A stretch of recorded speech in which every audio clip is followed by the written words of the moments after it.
Good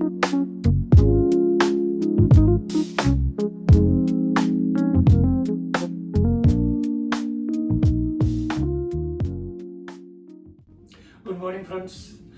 ഞങ്ങൾക്കൊരു decking ഉണ്ടായിരുന്നു ഇവിടെ. ഞങ്ങൾ 2 വർഷം മുമ്പ് ചെയ്തതാണ്. ഒരു 10 പേർക്ക് ഇരിക്കാവുന്ന വിധത്തിൽ നാട്ടിലെ വരാന്ത പോലെ ഇരിക്കാവുന്ന തിണ്ണമൊക്കെ സ്റ്റൈലിലാണ് ചെയ്തിരുന്നത്. കോമ്പോസിറ്റ് മെറ്റീരിയലാണ് ഞങ്ങൾ ഉപയോഗിച്ചത്. പക്ഷേ ഇവിടുത്തെ വെതർ കാരണം ഞങ്ങൾക്ക് പ്രോപ്പറായിട്ട് യൂസ് ചെയ്യാൻ പറ്റിയിരുന്നില്ല. എപ്പോഴും തണുപ്പും മഴയായിരുന്നു. അപ്പോൾ ഞങ്ങൾ ഒരു കൺസർവേറ്ററി പോലെ ചേഞ്ച് ചെയ്തു. ഇതിൻ്റെ പുറത്താണ് ചെയ്തിരിക്കുന്നത്. വുഡും ഷീറ്റും ഗ്ലാസും മാത്രം ഉപയോഗിച്ചിട്ടുള്ളൂ. എപ്പോൾ വേണമെങ്കിലും പൊളിച്ചളയാൻ വിധത്തിലാണ് ചെയ്തത്. ഇതിൻ്റെ ഉള്ളിൽ ഞങ്ങൾ ഇൻസുലേഷൻ ചെയ്തിട്ടുണ്ട്. കംപ്ലീറ്റ് ഇൻസുലേറ്റ് ചെയ്തൊക്കെയാണ്. അപ്പം മാക്സിമം ചൂട് കിട്ടാൻ വേണ്ടിയിട്ട്. പിന്നെ ഇതിൻ്റെ ഫ്രണ്ട് ഡോറ് ഞങ്ങൾ സ്ലൈഡിങ് ഡോറാണ് വെച്ചത്. മുകളിൽ ടൈൽസ് ഇട്ടു, ഷീറ്റിന് പകരം ടൈൽസ് ഇട്ടത്. അതുകൊണ്ട് മാക്സിമം ചൂട് കിട്ടുമെന്ന് ഞങ്ങൾ പ്രതീക്ഷിക്കുന്നത്. ഇപ്പം ഞങ്ങൾക്ക് ഇവിടെ ഇരിക്കാനൊക്കെ നല്ല സൗകര്യമുണ്ട്.